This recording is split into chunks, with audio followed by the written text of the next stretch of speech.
สวัสดีครับพี่น้องเบิร์ดสุภุสุคนเนาะเมื่อนี้บ่าวยอดจะนำคลิปเนาะของเบาไซพะเลาะพี่น้องมารีแอคชั่นหรือว่ามาให้พี่น้องได้เบิ่งกันนั่นก็เป็นคลิปที่เพิ่นไป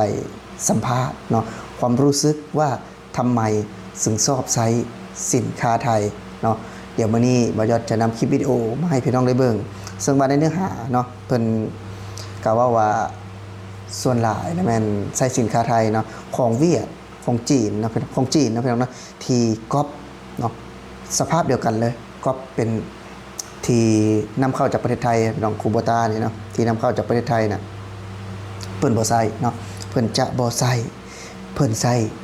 ของไทยพี่น้องในราคา19ล้านกีบเนาะเดี๋ยวจะเป็นใดนั้นเนาะเบายอดจะให้ทุกคนไปเบิ่งคลิปของเบาไซกันก่อนเดี๋ยวเบายอดจะมาพูดตื่มในท้ายคลิปพี่น้องสบายดีพอๆกับเบาไส้คือเก่าเนาะมื้อนี้เบาไส้สิมาถามบ่าวน็อตเนาะเพิ่นใส่รถไถนายี่ห้อหยังพี่น้องเนาะเดี๋ยวสิมาถามเพิ่นเลยสบายดีบ่าวน็อตโดยสบายดีเบาไส้อยากถามบ่าวน็อตว่าบ่าวน็อตใส่รถไถนายี่ห้อรถจีนบ่เฮ้อรถไทยอันนี้เป็นรถไทยเนาะรถคูโบต้าคูโบต้าบ่โดยเป็นหยังเจ้าคือบ่ใส่รถจีนมันบ่เรื่องความทนเนาะคุณภาพบ่คุณภาพหม้อนี่ใส่ดีทนบ่ทนหลายปีใส่ก็นี่ส่วนมากโต้ของจีนมันอยากเพ่ไว้นะเขาบ่ค่อยนิยมมันพังบ่มันพังไว้เพ่ไว้โอ้ในราคานี่สมมุติว่าซื้อในลาวเฮาอยู่ซื้ออยู่ไทยนี่ราคาอยู่ลาวนี่อาจจะแพงกว่าอยู่ไทยเนาะประมาณ1,000นึง1,000 กว่าบาทนี่บ่โดยป๊าตัว 1,000นึงเพราะว่าอันนั้นเป็นเซตที่110นี่คืออยู่ไทยมันตกอยู่ประมาณ38,000แต่พอหัวมันนี่ได้โดยป๊าตัวคือแพงแต่ของจีนเด้ของจีนนี่ประมาณ18,000หรือ20,000นี่แหละหัวมันนี่ได้แม่นตัวจักรมันนี่บ่แม่นแบบว่าเลียนแบบก๊อปนี่แบบนี้เลยบ่มันเรียนแบบนี้เลยบ่แม่นเรียบก๊อปของไทยเลยบ่ก๊อปของไทยเลยป๊าตัวคนคือสิฮู้บัดนี้ว่ามันก๊อปมาจังซี่นี่เอาก็มันก็มีบอลสังเกตหลายจุดเนาะแต่อันนี้ก็บ่น็อตก็เท่าที่ฮู้มานะค่อยเบิ่งโลโก้อันนี้โอ้นี่โลโก้หายไปไสเลยนี่หายเลยแล้วก็มันสิมีบอลสแกนนี่สแกน QR code บ่ QR code บ่อยู่นี่พี่น้องแม่นนี่คือโบต้าอาร์ทีพี่น้องนี่คือตัวใหม่แม่นบ่แม่นตัวใหม่ตู้ฮูกำลังออกมาสุดยอดพี่น้องนี่เลย 2-3 ปีนี่มาลาวแม่นบ่ฮิตกันนี่คือว่าตัวท็อปเลยแม่นบ่นี่แม่นตัวท็อปพี่น้องเฉพาะหัวนี่คือ 30,000 บาทเนาะ38,000 ป๊าโถพี่น้องเนาะคือนี่คูโบต้าอาร์ทีอยู่ในลาวพี่น้องเฉพาะจักรนี่คือ 38,000 พี่น้องบ่ฮู้ว่าในราคาไทยสิราคาเท่าใดเนาะมันมีแบบมันเว้าเรื่องแห้งมันเนาะอันนี้มันเป็นเซตที่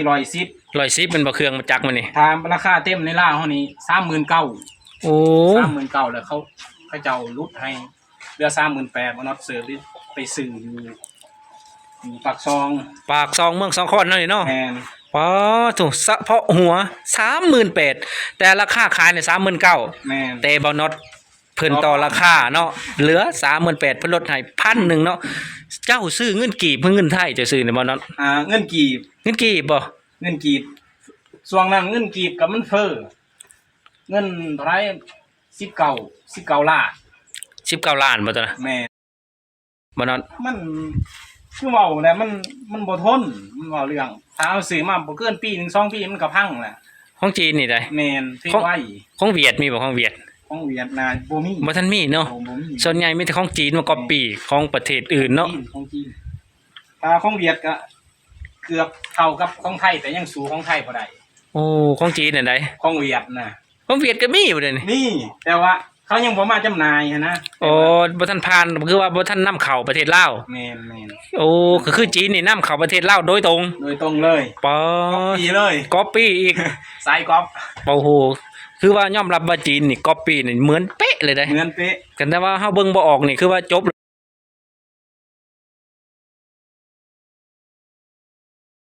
ได้ จบเลย คือมันกอบย่อมแมวไม่เฮาเลยเนาะ โอ้ยซื้อมาบ่ฮอดว่าปี2-3 เดือนก็เท่เลย พังแล้ว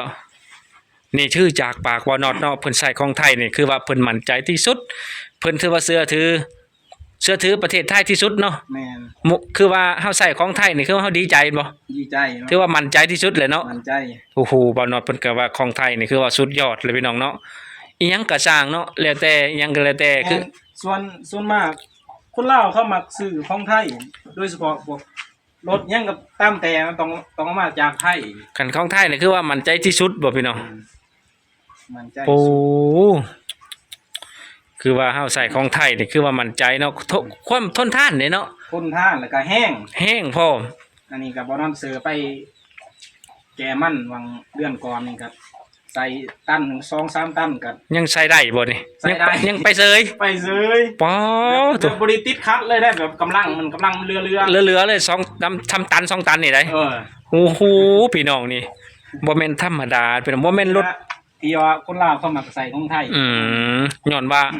มันแห้ง มันแห้ง คือว่าตัน2 ตันก็แก้ได้ แม่น นี่คือบุตรอาทีพี่น้องนี่สำหรับไถนาอยู่ฝั่งลาวเนาะเพิ่นนิยมตอนนี้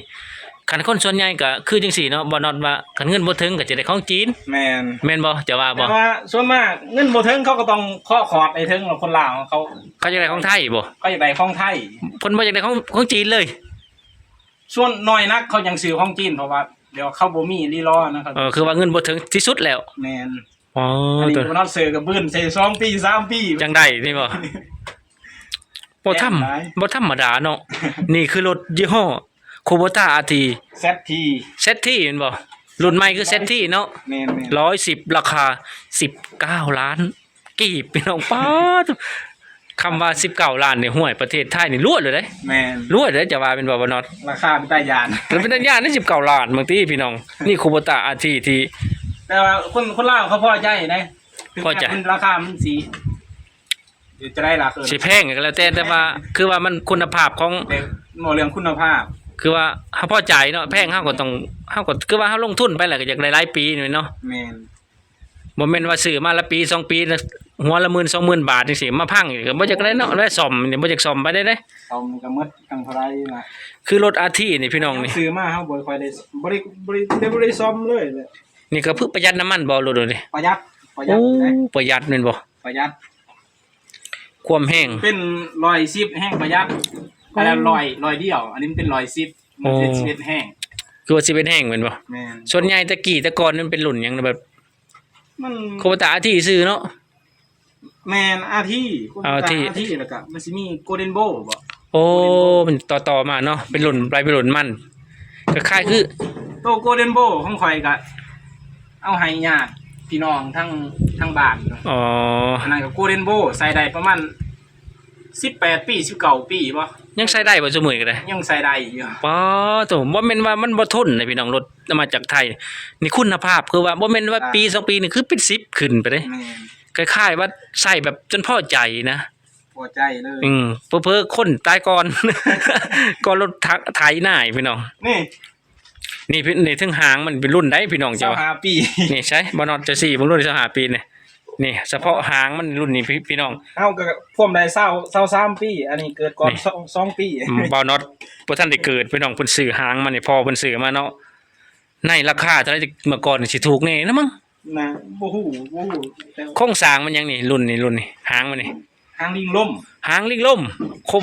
สยามลิงล่ม สยามลิงลมพี่น้องนี่คือหางสยามลิงลมเนาะรุ่นก่อนนี่ทนได้พี่น้องคิดเบิ่งว่าความซึมในน็อตในหยังนี่ยังน็อตเดิมๆพี่น้องบ่เคยหันนี่น็อตเดิมๆนี่25ปีนี่พี่น้องน็อตเดิมๆแค่ซึมแค่ว่าใส่น้ำมันซื่อๆนะพี่น้องตรงนี้เนาะเบิ่งหัวน็อตมันนี่ทนพี่น้องนี่คือของไทยเด้อเนาะบ่น็อตเนาะ ของไทย ของไทยเลยเนาะนี่ ขนาดหัวมันนี่พี่น้องนี่ยังได้ซื้อมาเปลี่ยนนี่ของจีนเมื่อก่อนเนาะ เมื่อก่อนของไทยแต่ ของ ว่า ไทยบ่ ญาติและ โอ้ ที่ตัวที่ว่า18 19 ปีนะ คือว่าเอาตรงนี้ไปให้ก็เจ้าละซื้อมาใหม่ ถือเสื้อไหม โอ้ แต่ตัวนั้นก็ยังใส่ได้อยู่ ยังปกติ แม่น ป้าพี่น้องเบิ่งเอาหางมันนี่นะนี่หางมัน15 ปี หัวน็อตยังเดิมๆพี่น้องเนาะนี่ หัวน็อตบ่ได้เคยแงะงะมันเลย นี่ให้มาเบิ่งตัวนี้ มองได้นี่ ตัวนี้ไปเล็กน้อย นี่ ตัวนี้คือฮักพี่น้อง คือว่าฮักเพราะหยังสนิมกิน สนิมกิน นิ่มกิน บ่ได้ฮักแบบว่าชนต้นหมอกต้นไม้เด้อ เออ สนิมกิน เพราะว่ามันเหิง หลายปีแล้ว ของกำมือกำตลอดเนาะ เออ ของมือจับตลอดได้หมองนี้เนาะนี่คือโบต้าพี่น้องรถยี่ห้อของประเทศไทยพี่น้อง นับถืออยู่ได้ของไทย โอ้ย เอาเรื่อง เอาเจ้าขอสิถามเจ้าจะของไทยนี่คิดว่าอิหยังเจ้าก็อยากใส่ของไทยบ่เจ้า แมน นับ คือพอรถพวกรถจักรก็ยังเอามาแต่ไทยนี่มัน รถจักรเนี่ยอาจจะเป็นรถญี่ปุ่นบ่โมโหแล้วรถไทยมาจากไทยนะคำว่าบ้านเราเนาะ เอามาแต่ไทย เออ 100S บอกเว็บ อืม สิแม่นบ่จักนี่นะนี่โฟกัสตัวนี่นะนี่นี่บักที่หัวแดงๆนี่คือนี่แหละสุดยอดเลยปะนอนเนาะคือเจ้ามั่นใจบ่ของไทยนี่ มันใจ ถือว่าสุดยอดยกโป้ให้เลย ยุคโปรให้เลย คือว่าใส่ของไทยนี่ถือว่าบ่แบบสบายใจพี่น้องบ่ต้องห่วง คือนับถือ นับถือของไทยเพิ่นว่า นับตั้งแต่ผงชูรสนับตั้งแต่ปลาแดกปลาล่าเพิ่นยังกินของไทยแหละแม่ยังนะ นะ ของปลาแดกยังที่ว่าเฮาบ้านเฮากินนี่นะมาจากไทยเด้อเนาะปลาแดกก็ได้ แมน ปลาตุปลาแลบปลาแดกปลาล่านี่มาจากไทย ตัวเป็นกล่องนะ เป็นกล่อง พันนะบ่ กองละแบบ ราคา10,000น่ะบ่จือซื้อจักซื้อจังได๋ คนไทยแหละที่ข่อยเห็นเป็นคนไทยของไทยของลาวเนี่ย และที่ได้เบิ่งเนาะพี่น้องเนาะก็เป็นคลิปของเบาไซพาเลาะนั่นเองที่ได้ไปถ่ายเนาะพี่น้องเพิ่นญาติเพิ่นเนาะที่อยู่ในบ้านเพิ่นกลับบ้านไป แล้วก็เพิ่นจะทำคอนเทนต์เกี่ยวกับประเทศไทยคือเก่าเนาะว่าแม่นหยังแน่ที่ได้นำเข้าจากประเทศไทยบ่ว่าจะเป็นสินค้าไทยเนาะผงชูรสเป็นนัวอย่างต่างๆเพิ่นก็ได้ไปถ่าย และมื้อนี้เพิ่นได้ไปถ่ายรถคูปต้าเนาะที่นำเข้าจากประเทศไทย ซึ่งว่าหนุ่มลาวคนนี้ซื้อเฉพาะไอ้หัวมันเนาะพี่น้องเนาะบานบรรยากาศจะห้องไอ้แบบว่าเครื่องจักรมันนะพี่น้อง19 ล้านเนาะ19 ล้านกีบในมูลค่า 38,000 บาทเนาะเพิ่นซื้อถือว่า